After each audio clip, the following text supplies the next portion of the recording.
again. Good morning, Winona. Wake up.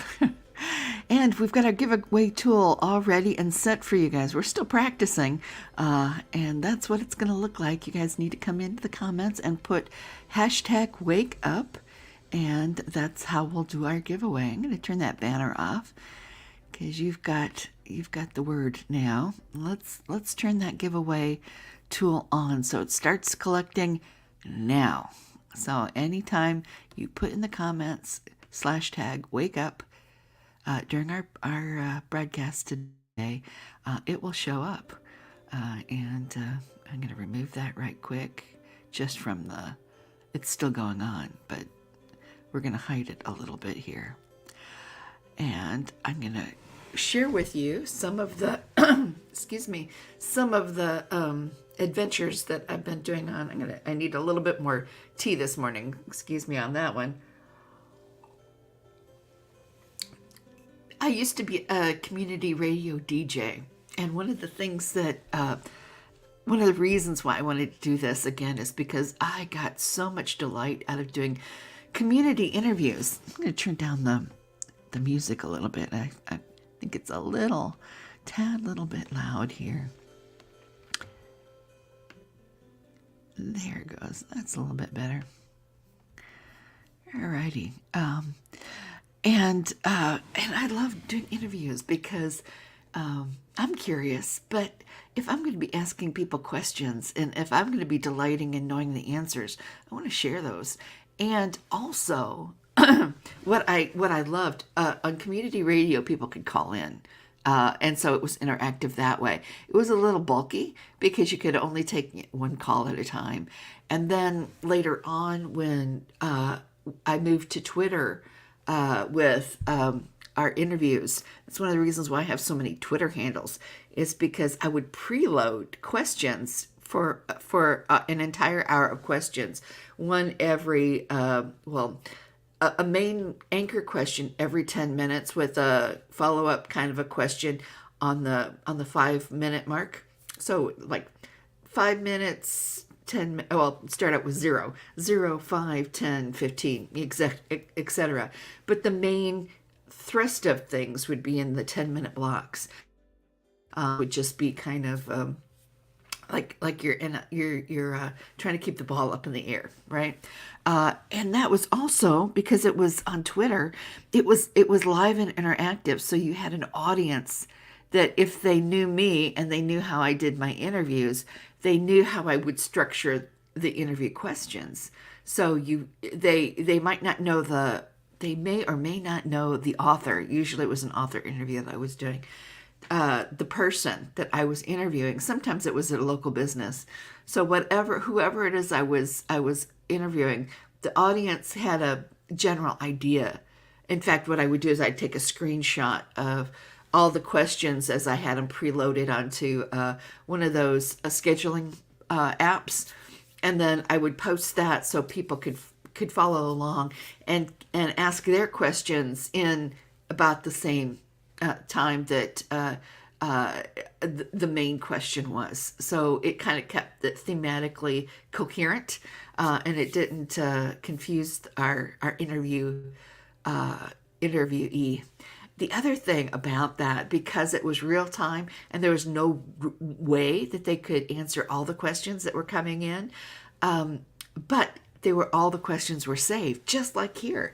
If you put something in the comment, it comes in live. In fact, what I'm gonna do is I'm gonna show you guys, because it was like yesterday. I was yesterday old when I figured out that I could put in a comment, so I can put in exactly what I'm trying to tell you guys to do.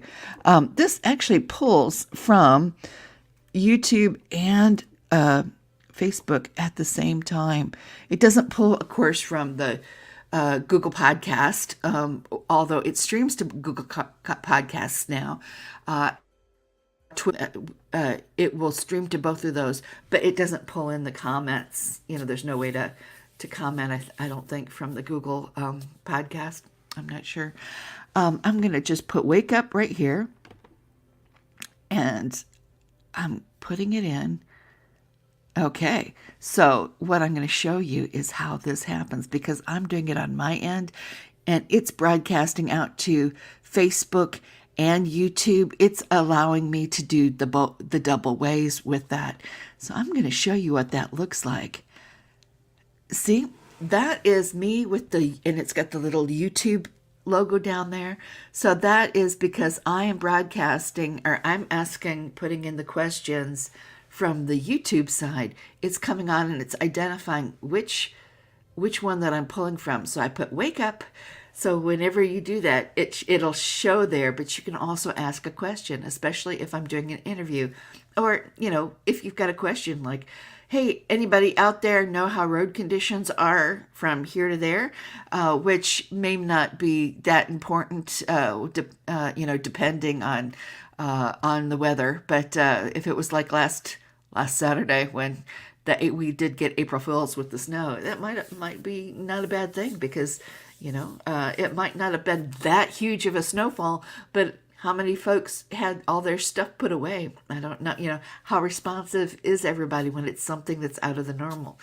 And that's a way for us to be specific and targeted and say, okay, this is what they're saying on the major shows because they're thinking about this part of town. But how about in the outskirts? What's going on there? Or lost dog. We had a lost dog yesterday that was showing up on all kinds of stuff. Luckily back with the owner, from what I hear. How cool is that? Okay, I'm going to hide that one, but I'm going to show you same thing that when I do something on this side, it goes out to both YouTube and Facebook. So that's just with that one comment, because I'm on the controls on this side, it'll go out to both. So both audiences will be able to see that.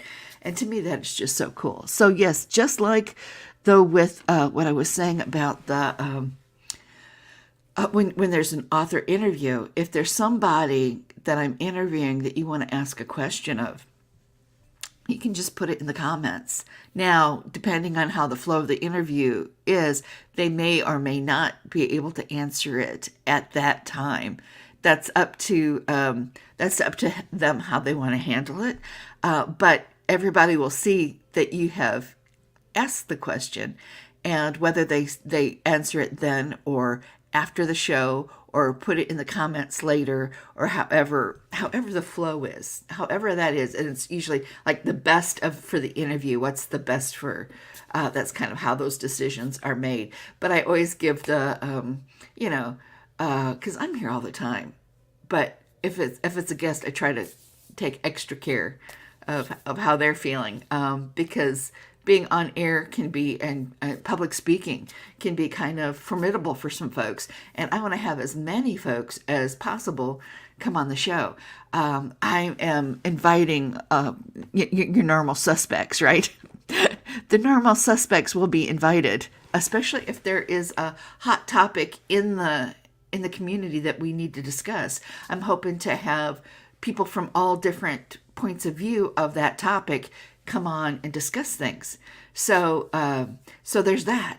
But there's also just the delight of knowing that we've got all these incredible individuals in the community, and we need to know each other, right? So what I was going to show you is, this is what I did yesterday. This is still early days with this program, so I'm still tweaking, I'm still changing things around, but I'm just kind of giving you an idea about what to expect.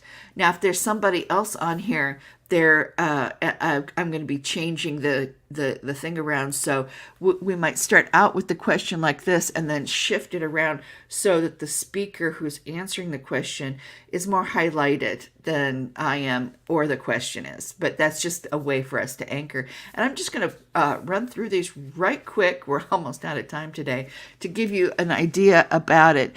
When I was making these, they're going to be super vanilla, and they're super vanilla to give you guys a chance to come up with the really creative questions. So this is, like I said, just a way for us to anchor and to highlight and to give it structure. But the real meat of it comes from the other questions that are asked, right? And that's where you get to participate. That's where you get to shine.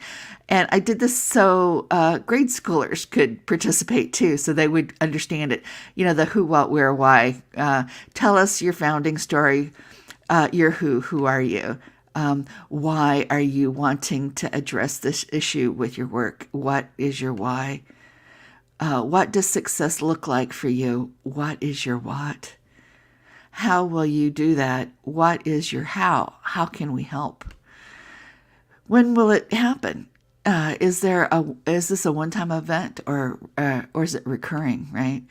Where can we find you? What is the best way to get in contact with you?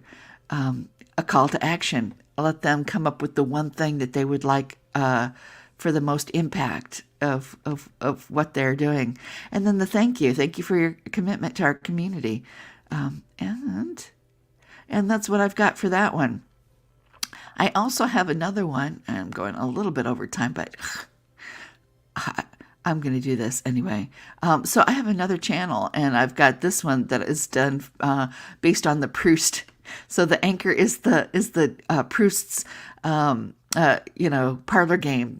He might not have invented it, but he made it popular, and that's the 21 questions for the Proust questionnaire. And that's more definitely to get to know you.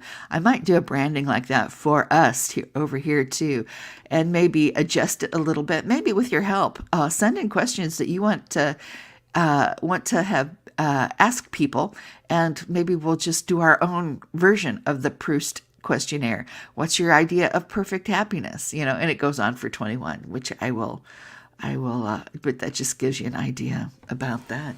And like I said, we are out of time, and thank you so much for taking your time this morning to wake up with me and wake up to the community. Thank you. All right. Have a blessed day.